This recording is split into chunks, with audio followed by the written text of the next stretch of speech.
Organización, partes interesadas, alta dirección, contexto de la organización, palabras que se usan en el argot de los sistemas de gestión de las normas ISO, pero ¿qué significan? El día de hoy veremos estos términos, definiciones y conceptos para ayudarte a entender a los auditores y a las normas ISO.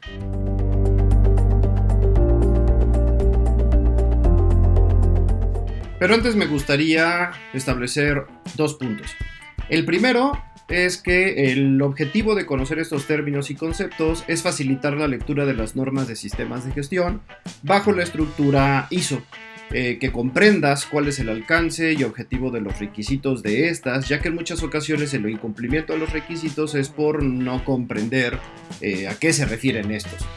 Y el segundo es que no nos dirigiremos a un estándar en específico, sino que hablaremos de algunos términos aplicables a la mayoría de estos estándares y también pueden servirte para que cuando te toque recibir una auditoría entiendas qué está preguntando el auditor.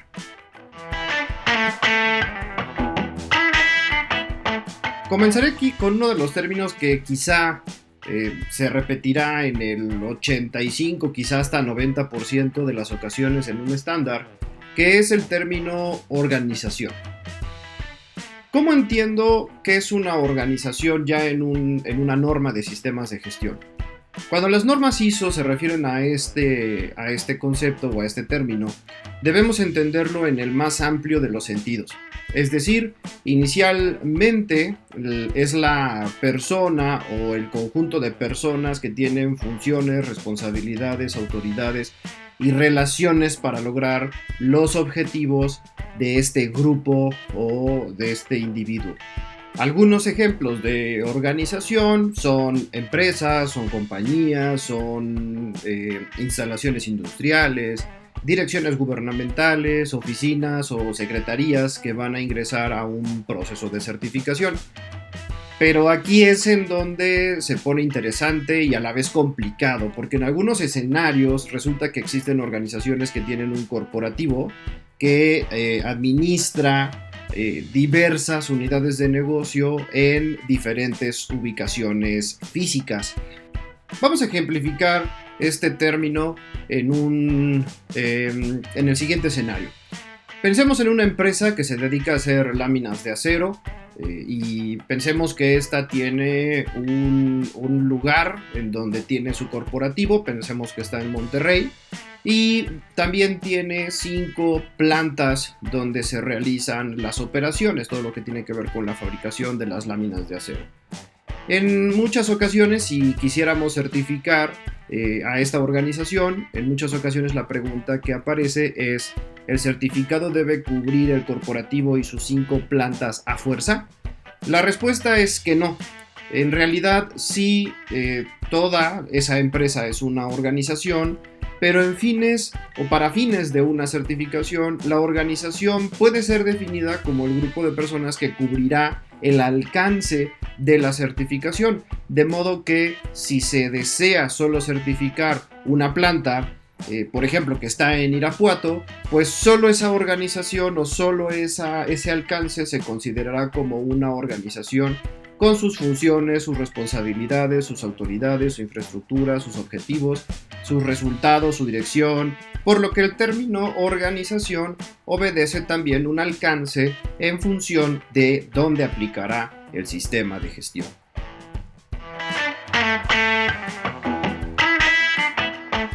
El siguiente término que veremos es alta dirección. ¿Quién es este puesto o quién es esta personalidad? En este caso se refiere a la persona o grupo de personas que dirige al más alto nivel a esta organización que será objeto de una certificación. Es decir, los directivos, las gerencias, los dueños o el puesto más alto que tenga la responsabilidad de definir objetivos, establecer políticas, procesos y garantizar que la organización cumpla con los resultados previstos. Ahora, siempre de la mano del punto anterior. Recuerden que el término organización sí se puede ver muy amplio, pero cuando lo determinamos que va a ser nuestro alcance, en donde funcionará mi sistema de gestión y eventualmente será certificado, entonces la alta dirección es ese grupo de personas o personas que dirigen el más alto nivel a ese alcance que estamos determinando. De modo que si tomamos el mismo ejemplo de la empresa que hace láminas de acero, no deberíamos confundir a los directivos del corporativo como alta dirección, sino considerar a los gerentes y directivos de la planta que se certificará como esa personalidad, como alta dirección. Seguimos con uno de los términos que en lo general genera confusión a la forma de ser aplicado. Quizá no tanto en el concepto, pero sí en la forma de su aplicación, que es parte interesada o, en plural, partes interesadas.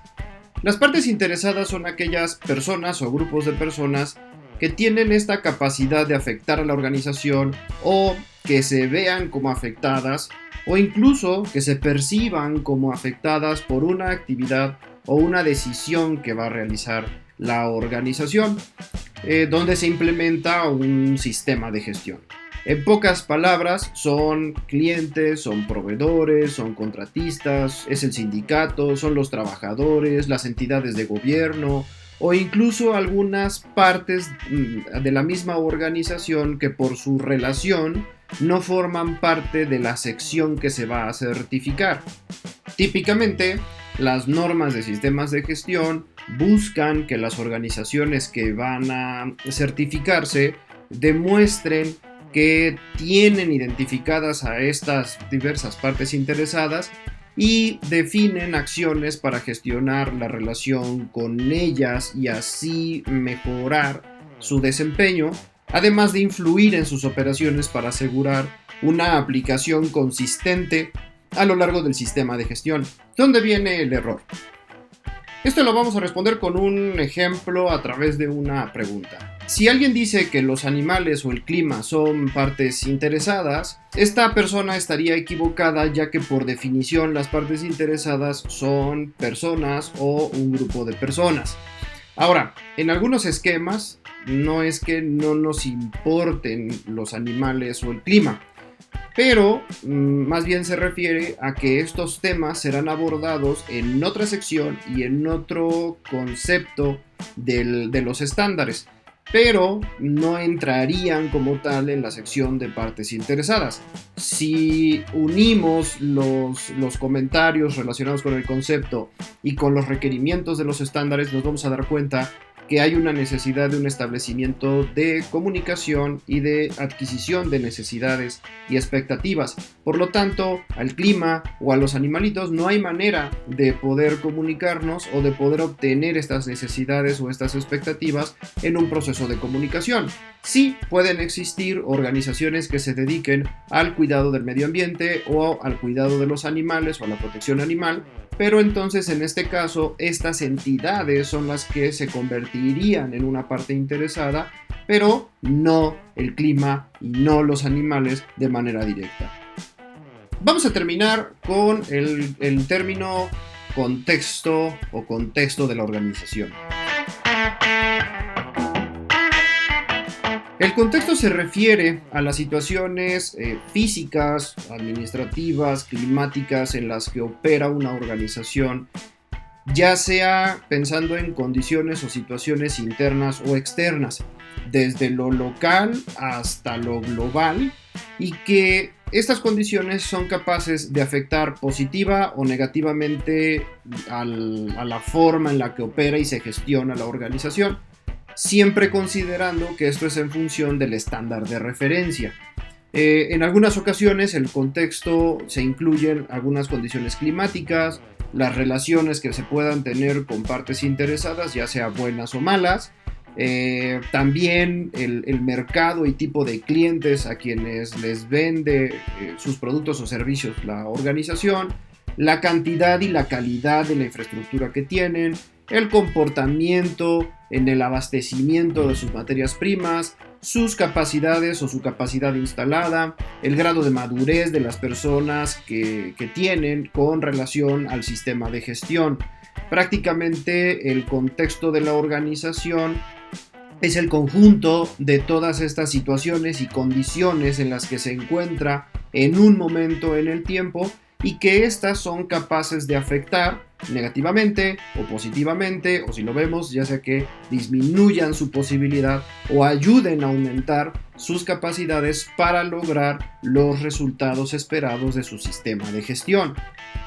Aquí siempre es pertinente comprender cuál es la situación y la forma en la que afecta a la organización, ya que esto permitirá que